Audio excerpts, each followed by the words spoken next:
Programa Revista Rural. Um oferecimento. Pioneer. Me orgulho de ser Pioneer. E Matsuda. Quem usa, não muda. Matsuda. Mais uma semana se passou e a gente está aqui de novo, trazendo o melhor do agronegócio para você. E não vai faltar coisa bonita e interessante para ver. Confira os assuntos de hoje. Do cultivo à indústria de doces, tudo sobre o amendoim. Uma história de amor na produção de queijos. Ovos orgânicos ganham espaço e ampliam o mercado. Como gerenciar bem a água da fazenda. Começa agora o programa Revista Rural, a sua revista eletrônica do agronegócio.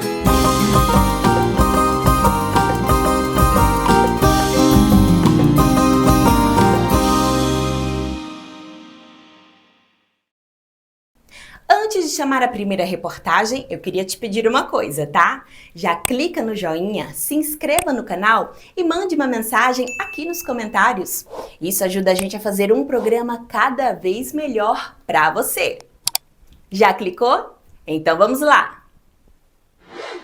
Queijos artesanais orgânicos. Você sabe como é a produção deles? Quem mostra isso pra gente é um casal que veio de longe para criar raiz aqui e se dedicar a essa atividade tão bonita.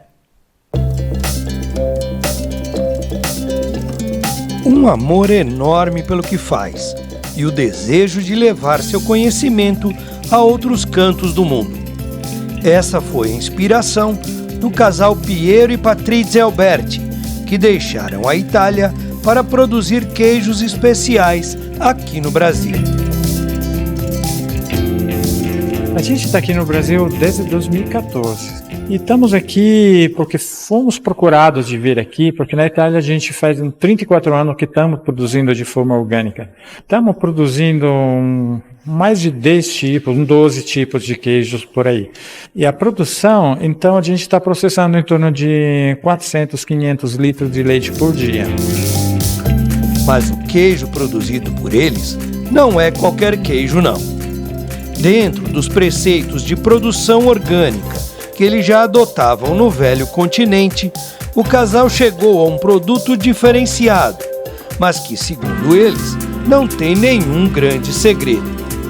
A matéria-prima tem que ser leite orgânico, né? E os vários ingredientes têm que ser avaliados e aprovados. Tem leis que regulamentam tudo isso. Não pode ser de um produto que tenha agrotóxico, que vem de uma criação de animais com antibióticos, com produtos que não sejam aprovados, né? A produção dos queijos começa nas vacas. É lá que começa. Você tem que ter vacas boas, em boa saúde, um bom manejo e um bom pasto. É lá que começa. Não é difícil fazer um queijo, qualquer coisa com leite, mas fazer aquele queijo, melhorando até cada dia um pouco mais, mas chegar naquele ponto que eu estou procurando chegar, é uma arte mesmo. Principalmente se você vai trabalhar de forma natural, sem muitos aditivos, muitos produtos tecnológicos que pode até perder aquela característica, fica um produto menos expressivo de sabores. Os sabores vêm da vida que está no leite, da vida que está no queijo. Cada tipo de queijo tem uma renda percentuagem a respeito dos 100 litros de leite, pode ser de 7%, 8%, pode chegar a 12%, 14%, dependendo do tipo de queijo. Felizes com o resultado do trabalho, eles decidiram colocá-lo à prova num importante concurso. E olha, não fizeram feio não. Aqui no Brasil, só para brincar, a gente decidiu de participar no ano passado no concurso internacional de Araxá e ganhamos o prêmio em cima desse tipo de queijo mesmo, que é a Querciola. Querciola, um queijo curado, que a gente produz de muitos anos, né? Para nós não é importante ser reconhecido, mas fazer aquilo que que nós gostamos. Então, ter todos os cuidados, o entusiasmo, a curiosidade, ir atrás de um mundo que é complexo e muito vários na produção do queijo. O compromisso com a sustentabilidade não é a única preocupação da família Alberti. O bem-estar animal também é fundamental. O bem-estar animal é muito importante. Tem que respeitar os animais, primeiramente, porque isso é devido, né? Mas além disso, se um animal está bem tratado, ele vive de uma forma adequada para ele pode expressar potencial produtivo e de qualidade também. Mesmo com tanto conhecimento adquirido após anos de trabalho, eles reconhecem também a importante ajuda que tiveram aqui com o serviço de extensão rural oferecido pela CAT. Nós começamos, através da Casa da Agricultura aqui de Cajuru, a desenvolver um trabalho com eles aqui, de toda a parte de manejo, adaptação às nossas regras, temperaturas e doenças aqui do Brasil, né? E continuamos, estamos com eles até hoje aqui, ajudando no manejo, parte de reprodução, aprendendo bastante com eles. A CAT sempre foi um apoio muito importante para a gente, porque trazeram para nós informações, ajuda, e de qualquer forma, do lado agronômico, tanto quanto do lado veterinário. A CAT para nós é uma coisa que na Itália, por exemplo, não existe. Hoje, a parte orgânica, os alimentos orgânicos, né? Elas são tendência mundial, né? E eles já trabalham com isso há muito tempo na Europa e estão aqui, e eles também trabalham não só a parte orgânica, mas a parte da preocupação com o meio ambiente, de proteção, de conservação do meio ambiente.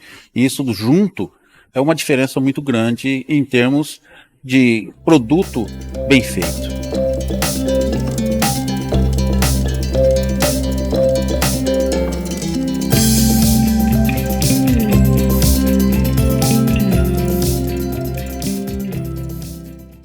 O cultivo de amendoim tem grande importância na economia do agro e movimenta um setor da indústria bastante pujante, que ganha ainda mais relevância nessa época do ano. Consumido em todo o mundo, o amendoim tem no público brasileiro um parceiro fiel. Do uso na tradicional culinária regional até nos doces que alegram as festas juninas, ele é, sem dúvida, presença certa na nossa mesa.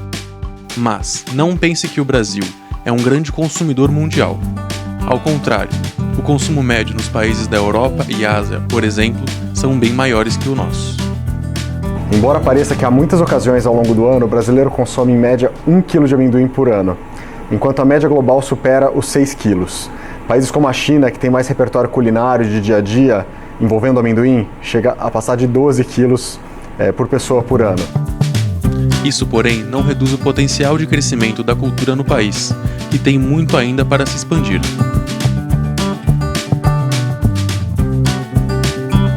A revista Rural vai te mostrar a cadeia produtiva do amendoim, o que significa que a gente vai te mostrar como isso daqui se transforma nisso daqui.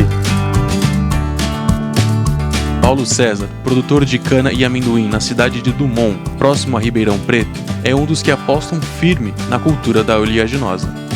Quem começou foi meu avô, meu pai, né? E a gente está dando sequência. Mexendo com amendoim já há anos, né? E a gente está dando continuidade nesse trabalho que a gente aprendeu com os avós e meu pai, né? E estamos aí agora, eu e meu irmão. É uma tradição familiar, então. É uma tradição familiar. E explica pra gente um pouco sobre a produção do amendoim. Quais são os principais cuidados com o solo? Antes mesmo de você plantar o amendoim, qual é o preparo que tem que ter com o solo? A gente prepara bem esse solo, né? Põe todos os nutrientes necessários, calcário, gesso e tal, prepara bem e tal, antes de plantar, para ter um plantio bom, né? Para ter uma produção boa, para que venha um resultado satisfatório. Começa lá de trás, lá do preparo do solo. E quais são as principais pragas, as principais doenças que podem afetar a produção? As principais pragas do amendoim é a verrugose, o tríplice, a pinta preta, são as que prejudicam bastante. Se você não controlar, essas pragas dá bastante perca. E qual é o manejo adequado para controlar essas pragas? É fazendo a pulverização correta, nos dias corretos. Você está sempre atentado a isso, né? A trabalhar sempre na prevenção, nunca deixar a praga entrar. Sempre a gente acompanha com o agrônomo, tudo certinho, né? E eles vão nos orientando e a gente vai fazendo esse processo de passar esses fungicidas, inseticidas, acaricidas e assim por diante. Vocês têm o auxílio técnico de um agrônomo? Sim, constantemente.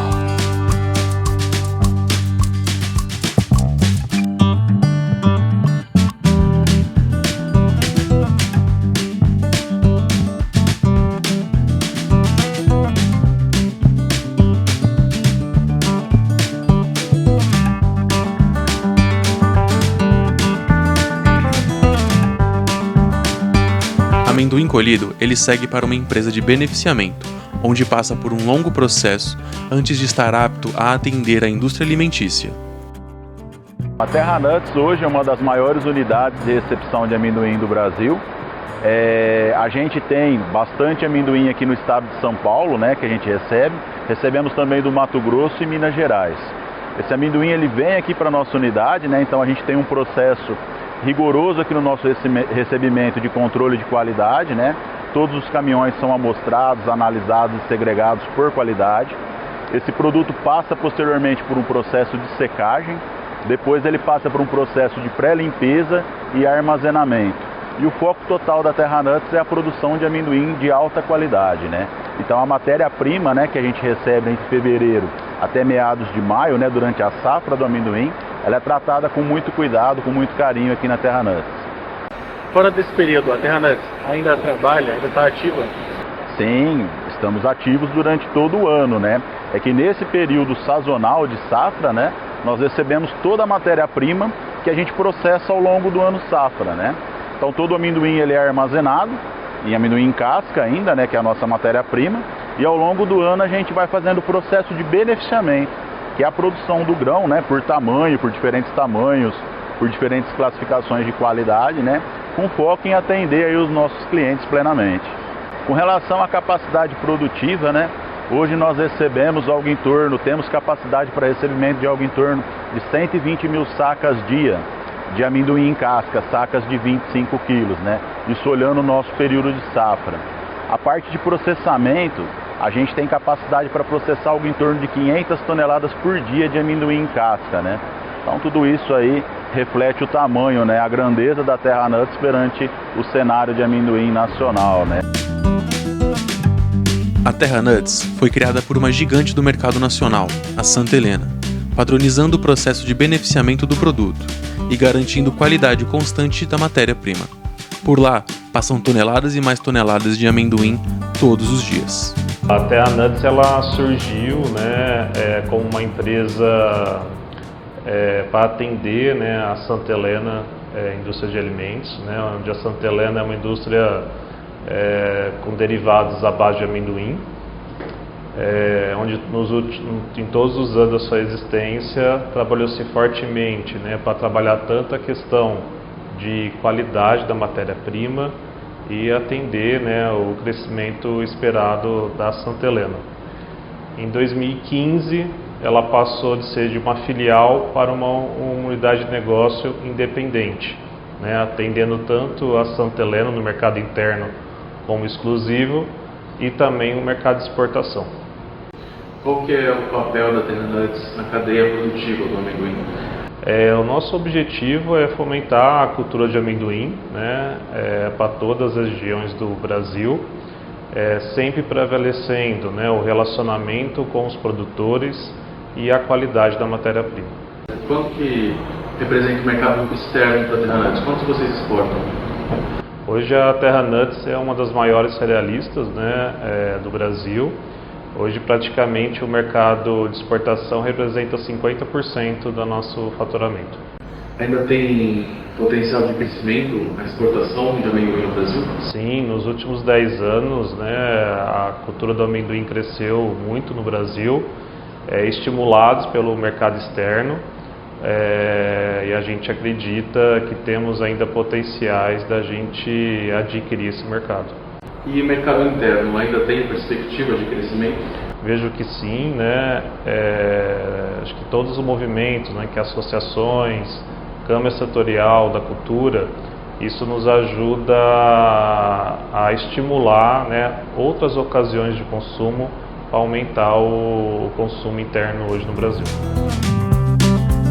Responsável por produtos de sucesso no mercado e desejados por todos os brasileiros, como a famosa paçoquita, a Santa Helena cresceu junto com a própria expansão da cultura no país, tanto no mercado interno como no externo. Em 1982, a Santa Helena lança a paçoquita, que é o grande sucesso da empresa e a grande referência no seu segmento por ter uma qualidade notável e um sabor que é inconfundível para o consumidor. Conquistou o paladar do consumidor brasileiro, fazendo com que a marca se tornasse um ícone de tradição e brasilidade, uma coisa que a gente tem orgulho de mostrar para as pessoas de outros países. O período junino é o que representa o maior volume de vendas da companhia, sem dúvidas, mas também é o que exige mais planejamento e mais dedicação. E para garantir o sucesso da produção até o produto chegar na casa dos consumidores, tomamos diversas medidas. O planejamento da junina começa a ser feito com antecedência para garantirmos todos os prazos e entregas de produtos. Além disso, nós aumentamos consideravelmente o número de colaboradores da empresa que são treinados para garantir todos os padrões de qualidade e a segurança. Todos os nossos processos são ajustados para suportar a capacidade de produção. Todos os colaboradores ficam muito motivados e comprometidos em garantir o sucesso da produção durante o período junino.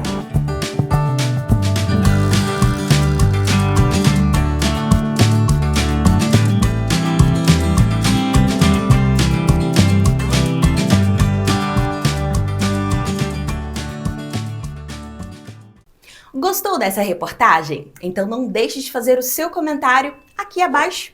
Se quiser, pode sugerir outros assuntos também. Suas ideias são muito bem-vindas. E o seu comentário pode ser lido aqui no próximo programa. Não esqueça de dizer seu nome completo e onde você mora. Mande sua mensagem, queremos ouvir você! E queremos agradecer as mensagens de carinho dos nossos espectadores. Paulo Seixas, Vanderli Souza, Francisco Flávio Florindo, Ciro Mendonça Filho, Eduardo Nascentes, Rômulo Soares Burgos, Francisco Oliveira, Nilo Mota, Marcelo Almeida e Carlito Barbosa. E continue mandando suas mensagens, é muito importante pra gente.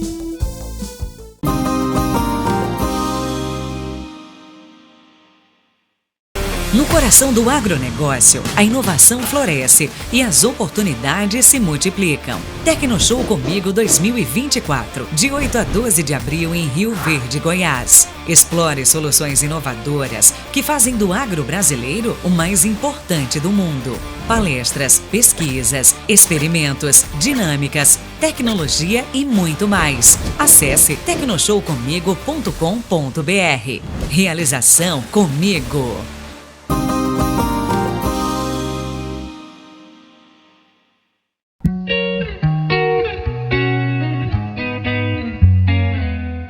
No Pantanal, a fauna e o agro convivem no mesmo ambiente há séculos. E a onça-pintada, uma das maiores predadoras que existe na natureza, vive à solta e por diversas vezes acaba entrando nas propriedades rurais e se alimentando de animais que estão por lá. O grande desafio é diminuir os prejuízos e, ao mesmo tempo, preservar os felinos. Inegavelmente existe esse conflito, né? Porque as onças, elas são predadores e à medida que você tem a pecuária dentro do bioma de forma bem estabelecida, essas onças, elas muitas vezes acabam acostumando a caçar os bezerros recém-nascidos, que são animais muito indefesos. E como no Pantanal, tradicionalmente, são áreas extensas, né, muito extensivas, começou a acontecer de haver uma perda muito importante e significativa no nascimento, né, no desfrute desse rebanho, uma vez que você tem esses bezerros, esses pequenos animais sendo predados. Com tecnologias que visam evitar a entrada do predador, como sinais sonoros, de luz e até mesmo cercas elétricas, Por vezes, essa situação é enxergada como uma guerra entre o homem do campo e os conservacionistas. Porém, a busca por uma convivência harmoniosa é a realidade no bioma pantaneiro. Eu, como um cara que estou levando conhecimento para as pessoas, né, o que eu faço é isso. Eu sou um papel meio jornalístico, né, dentro dessa área de meio ambiente. Quando a gente fala em meio ambiente, a gente está falando também no campo, porque no campo se exerce meio ambiente. Hoje, uma propriedade rural, dependendo da região que você está, no mínimo ela vai ter 20% de área de reserva legal, 40%, 80% de reserva legal quando você chega na Amazônia, certo? Então, o pecuarista, o agricultor, ele está no campo e ele é um conservacionista, porque a ele é imputado áreas que ele tem que proteger, certo? Com recurso próprio. Benefício da sociedade, recurso próprio.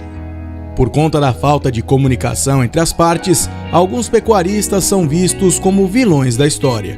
E pesquisadores de onças apontam que os produtores precisam de protocolos para exercer melhor seu papel na conservação do meio ambiente.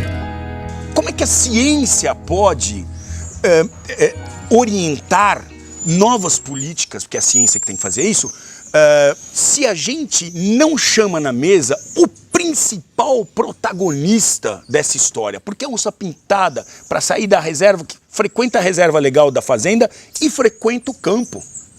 A onça pintada come o boi, a onça pintada come o porco. Onde o porco tá? O queixada. Ele tá comendo a safrinha do milho. Ele tá no meio da soja. Então, eu tenho que chamar a mesa de conversa, de negociação, esse cara. Ele é um papel fundamental, não dá para excluir e não dá para apontar o dedo, né? Porque nós todos nos alimentamos, então precisamos do agronegócio, mas um agronegócio sustentável. A gente percebe que isso é uma necessidade, tá? Hoje percebemos como sendo uma necessidade a gente encontrar esse equilíbrio entre a produção e a conservação do meio ambiente. Isso já é algo que a humanidade ela chegou num ponto que a gente tem por obrigação, cada dia mais, isso já é algo, um consenso entre todos, encontrarmos esse equilíbrio. O nosso entendimento hoje é de que a manutenção da biodiversidade, a conservação do meio ambiente, ela é de fundamental, de suma importância para a gente ter a continuidade da nossa atividade no bioma e para a gente também estar alinhado com os anseios da sociedade. Além da melhor convivência possível entre as partes, outro ponto importante é a divulgação correta das informações para o grande público, para que assim não aconteçam julgamentos desnecessários. Nós temos uma parcela gigantesca, o maior percentual da população, que hoje não sabe em que acreditar. Quando você vive nos centros urbanos, eles estão deslocados da realidade do que acontece no campo. E aí começam as falácias e aquelas velhas narrativas que condenam o agronegócio, o agropecuário. Ah, mas então, Richard, você... Não, eu acho que assim, nós temos leis boas. Se alguém faz algo errado, que a lei conserte o problema. Mas a gente não pode pegar um mau exemplo e generalizar dentro do contexto. Isso é ruim, isso não é justo, né? Então, assim, qual o meu papel nisso? É divulgar as boas práticas. Eu vou nos bons exemplos, eu vou nas fazendas que realmente tem um conflito, tem. O grande pecuarista absorve o conflito. Estamos falando de onça pintada, por quê? Se a gente fala de onça pintada, você está falando de todo o resto da fauna, porque a onça pintada é o pico. Se a onça pintada está ali, todo o resto está ali, certo? Da cadeia, tá? Então por isso que eu uso a onça pintada, mas quando a onça pintada é um guarda-chuva, né? Nós temos esse desafio que é a comunicação com o público urbano. A gente desenvolve a nossa atividade, isso já é secular dentro do Pantanal. Mas temos aí ainda um longo caminho pela frente para continuar desenvolvendo essa atividade e cada dia mais buscando a harmonização com a conservação ambiental. É importante o público urbano estar cada dia mais próximo a nós, e nós próximos a eles também, mostrando como que funciona essa atividade no Pantanal. Nos diálogos entre a pecuária, a ciência e a conservação, as boas práticas diárias são o caminho para que todos saiam ganhando. Eu cansei de ver projetos que, sabe, estão sempre em cima da mesma coisa, defendendo sempre os mesmos. E eu acho que a ciência perde com isso. E a ciência, ela tem que sair do palco e dialogar com a plateia. Chega, a ciência é importantíssima? É. E por ser tão importante, ela tem que ter a altivez e a humildade de descer do seu palco para dialogar com a plateia. E a plateia significa juntar todos, né, os players que são fundamentais para uma sociedade mais sustentável, mais moderna, com políticas de bem-estar animal, com tudo isso. É dialogando com todos os players.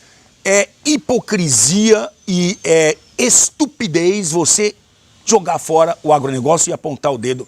Eu tenho que meter uma medalha no agronegócio, companheiro. Para o cara que tem boas práticas, tem reserva legal, é um cara que mantém a fauna que está no local, que não caça, que não sei o quê, e produz ainda. Esse cara tem que chamar na mesa para conversar. Esse é o cara que vai me ajudar em qualquer política de conservação.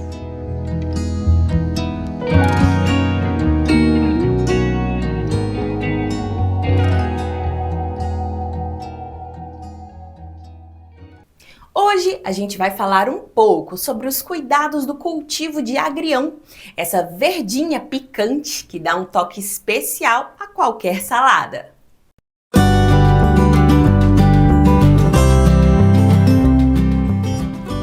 Com seu gosto picante, o agrião confere sabor e enriquece nutricionalmente a muitos pratos, seja in natura na salada ou como um acompanhamento mais elaborado.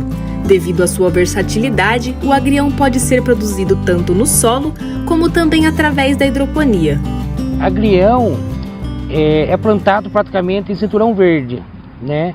E em cinturão verde sempre, algumas regiões é um solo meio que argiloso, um pouco mais arenoso, então assim, ele também não tem uma exigência de um solo específico para ele.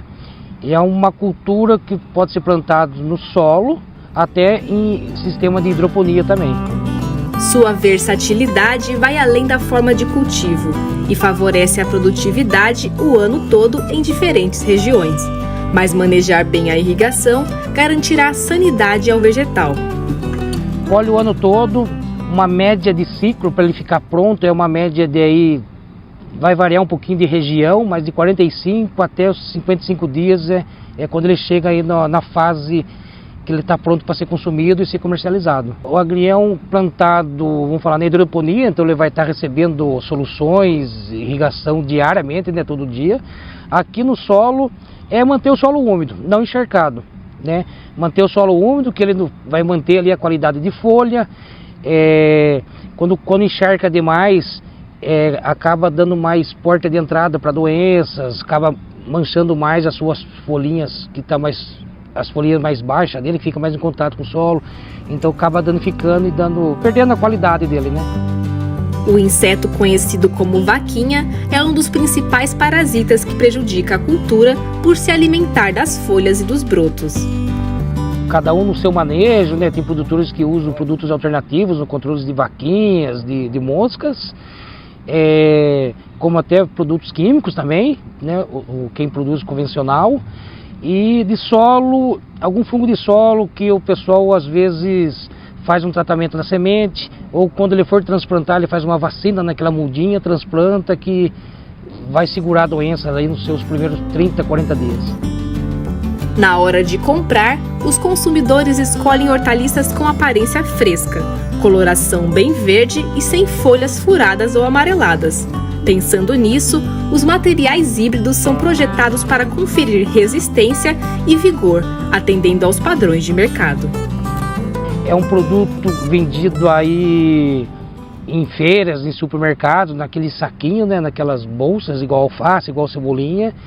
E é um produto de cinturão verde, né? Ele está ali bem próximo dos grandes centros, então assim, são produtos que tem que estar próximo, né, aquele deslocamento vamos falar, do produtor até lá no supermercado, então tem que estar sempre no reduto aí dos grandes centros, um produto para ser consumido de 2, 3 dias no máximo. Esse ano a gente está lançando esse material que é o agrião glorioso, ele é da marca Top Seed Premium.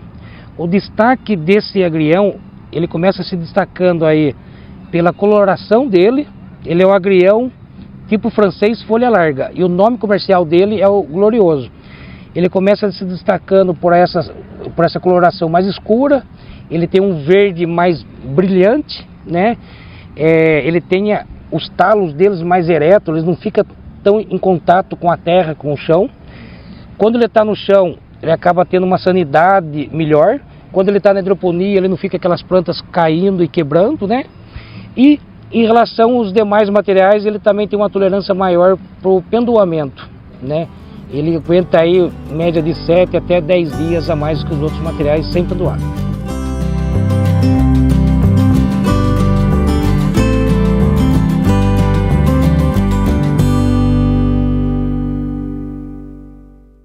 Você que está assistindo o nosso programa através do YouTube, queria te pedir uma coisa. Clica no joinha, se inscreva no canal e deixe uma mensagem aqui nos comentários.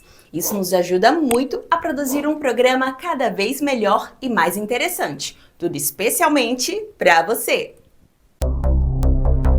E queremos agradecer as mensagens de carinho dos nossos espectadores. Antônio Ramos, Marcos Nunes, Gisele Lima, Emanuel Damasceno, Luciano Werneck, Ricardo Nassif, Francisco Carlos, Cristiano Braz, Reginaldo César e Neuza Neves. E continue mandando suas mensagens, é muito importante pra gente. Uma grande produtora de ovos e frango decidiu se dedicar totalmente à produção orgânica, respeitando o meio ambiente e o bem-estar animal. Hoje, ela é uma referência nesse segmento que não para de crescer.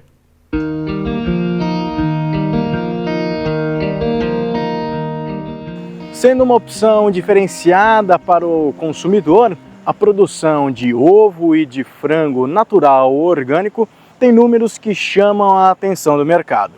E para a produção desses tipos de alimento, há uma série de regras a serem cumpridas. A produção de ovos ela foi se estabelecendo justamente seguindo essas questões ligadas ao bem-estar animal. É uma produção que não se utilizam as gaiolas, né? Então as aves não são confinadas, estritamente confinadas.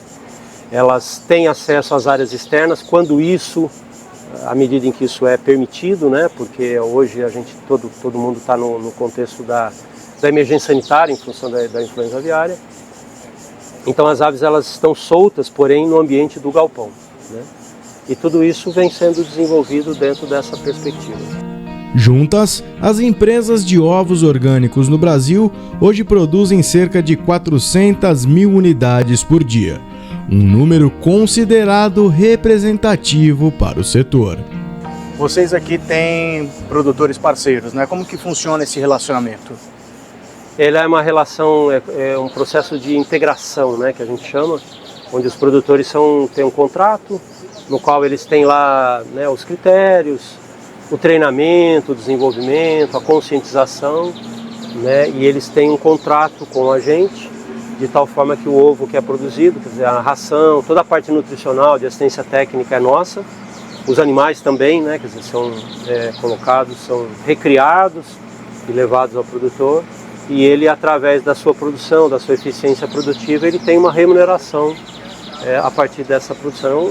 É um contrato bastante íntimo, né, entre a empresa e o desenvolvimento dos produtores. O que é muito bom, porque promove um desenvolvimento regional, promove uma transferência de tecnologia, de conhecimento, né, e promove um desenvolvimento regional dentro dessa perspectiva de produtos que atendam esses requisitos.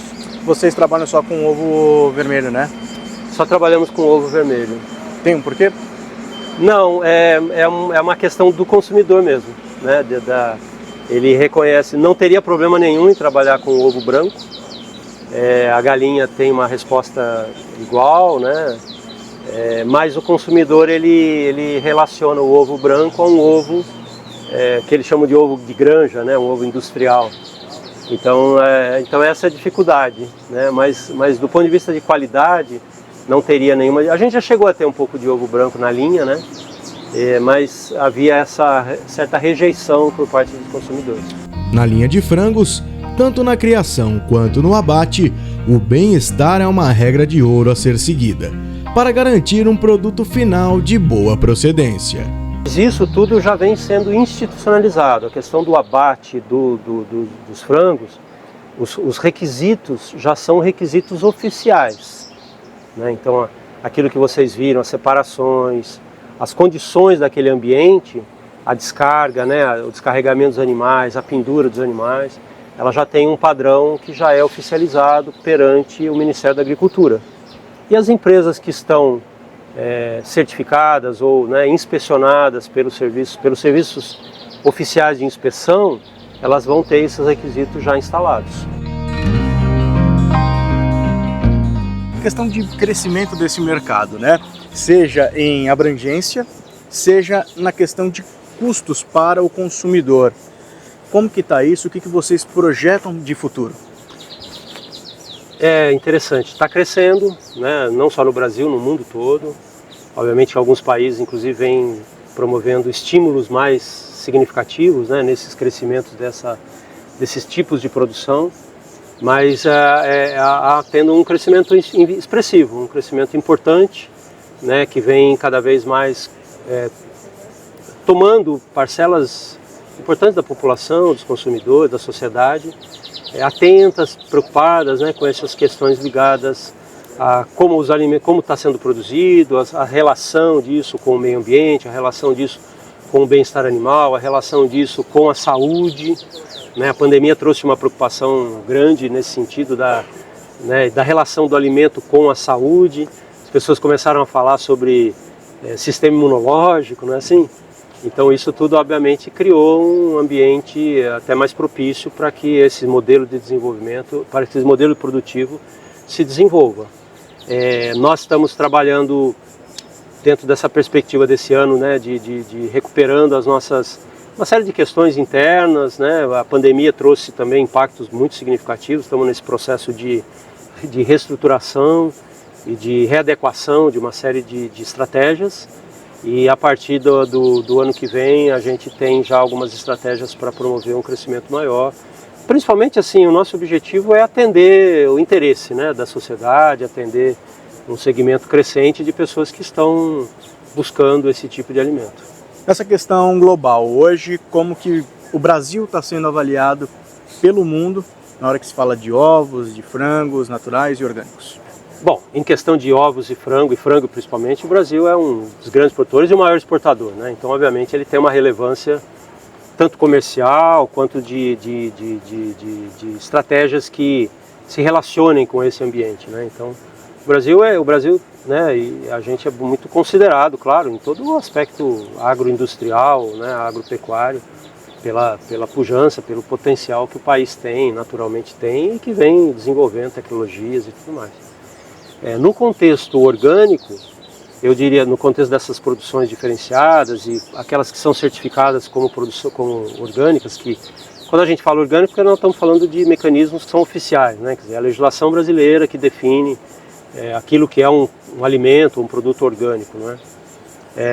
Também o país tem um aspecto interessante, comparado com países na mesma condição socioeconômica, né? O Brasil tem mais produções orgânicas, tem um mercado muito maior do que a grande maioria dos países que estão numa condição socioeconômica semelhante à nossa, no mesmo patamar, né? Temos o maior mercado orgânico da América Latina, temos um mercado orgânico maior do que alguns países europeus, do que países asiáticos, muitos países asiáticos, né? Então temos um mercado que vem crescendo. Mas há necessidade de crescer mais, sem dúvida nenhuma, né? Para poder dar sustentação, para poder oferecer os benefícios que essas produções causam, sabe? O que é importante compreender é que não é uma questão só de mercado que oferece um produto assim, assado por um interesse de nicho de um mercado, mas existe um benefício amplo, existe um benefício ambiental muito óbvio, existe um benefício na fertilidade do solo, existe um benefício na saúde dos animais e das plantas.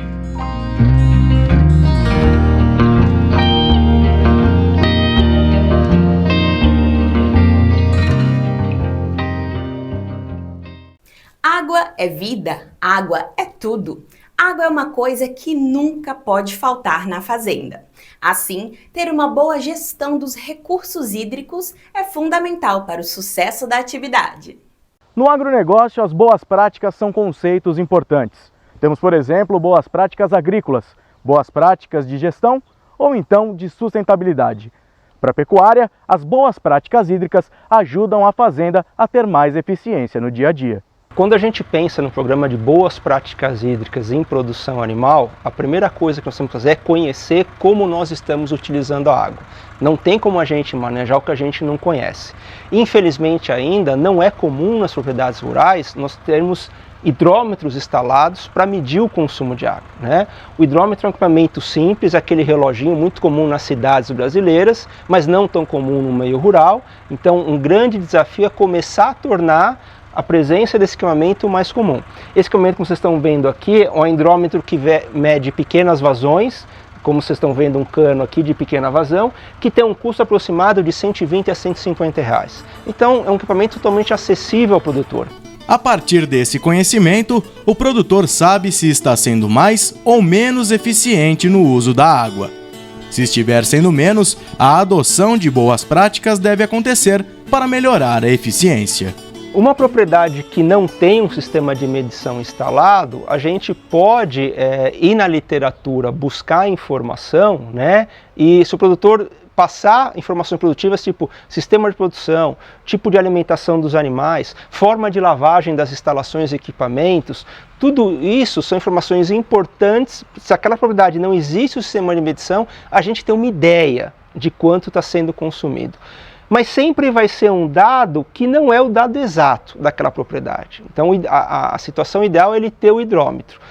Claro que isso é um movimento que vai acontecendo aos poucos, né? Então, e a gente tem que fazer a gestão da água. A gente não pode esperar esse movimento acontecer de forma integral. Para ajudar no cálculo em fazendas sem o hidrômetro, alguns indicadores, como o de litros d'água por vaca em lactação, são utilizados. A partir disso, ações de economia entram em jogo. A correta lavagem do piso de um curral, por exemplo, é uma delas. A gente tem um piso que ele tem uma série de rachaduras, ranhuras. Isso faz com que o operador que faça a lavagem, ele vai naquela rachadura, naquela ranhura, tentando tirar um resíduo que está acumulado ali. Isso certamente vai fazer ele gastar mais água, né? Então a simples manutenção do piso da sala de ordenha num estado ideal, né, liso, que tipo não tem rachaduras e ranhuras, já simboliza uma economia de água. Uma outra boa prática seria fazer a lavagem desse piso com água com pressão. Porque muita gente pode usar aquela borrachinha de borracha, aquela mangueira de borracha, sem pressão, e a gente quer retirar ali uma quantidade de esterco que tem 2,5 kg, 3 kg até de esterco ali, né? Com uma água com baixa pressão, você vai ficar praticamente empurrando aquilo por minutos. Isso significa gasto de água. Se você usa água com pressão, isso vai ser muito mais rápido de ser feito e significa menor consumo de água.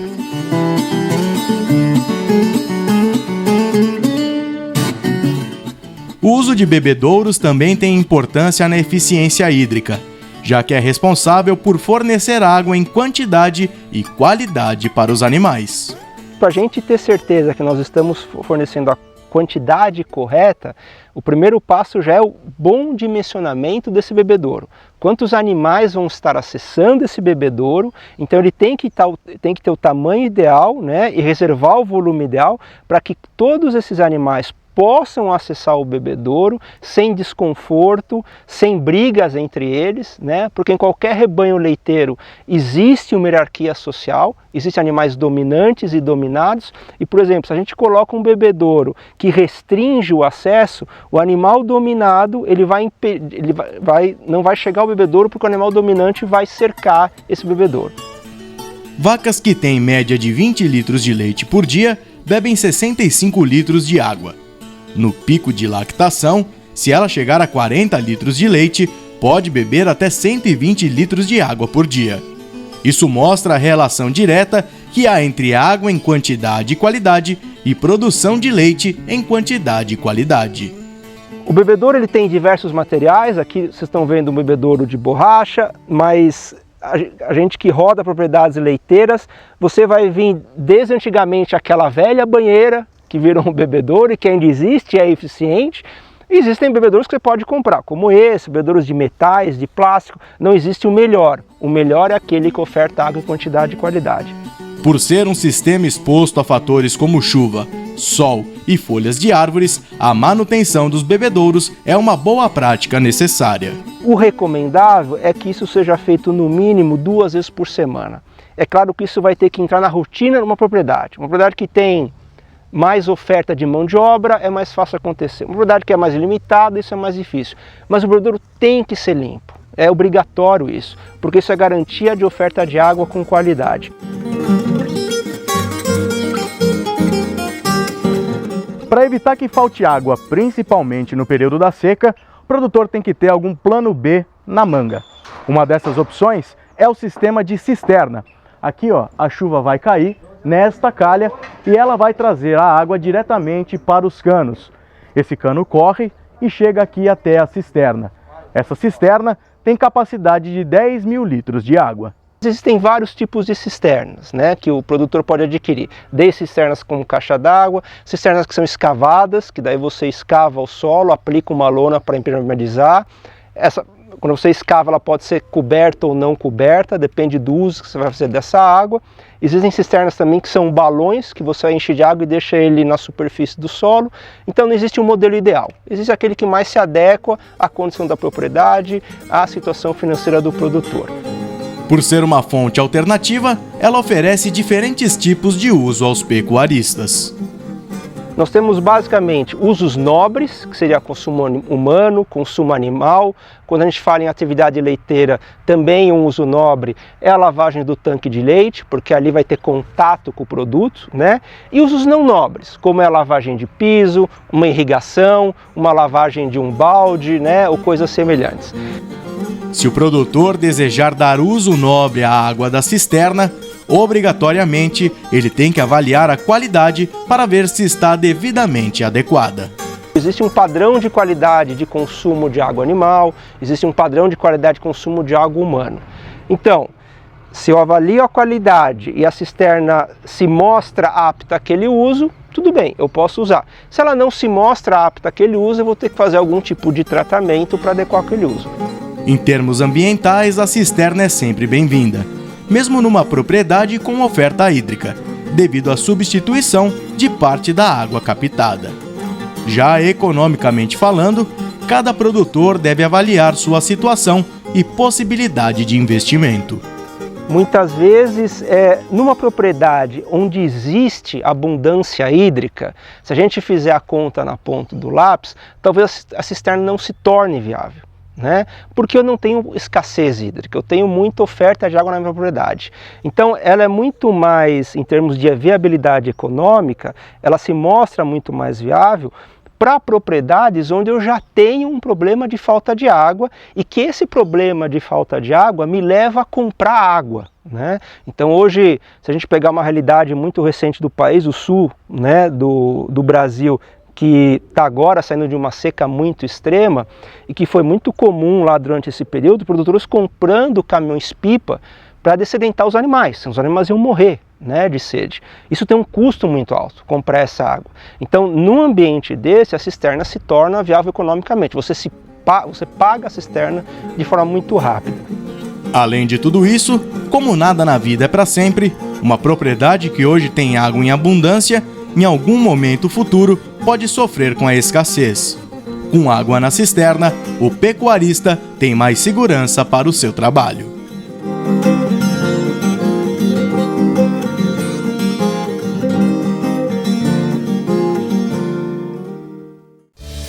A gente vai ficando por aqui. Não esqueça de se inscrever no canal e clicar no sininho para ficar por dentro de tudo. Uma ótima semana para você e até a próxima!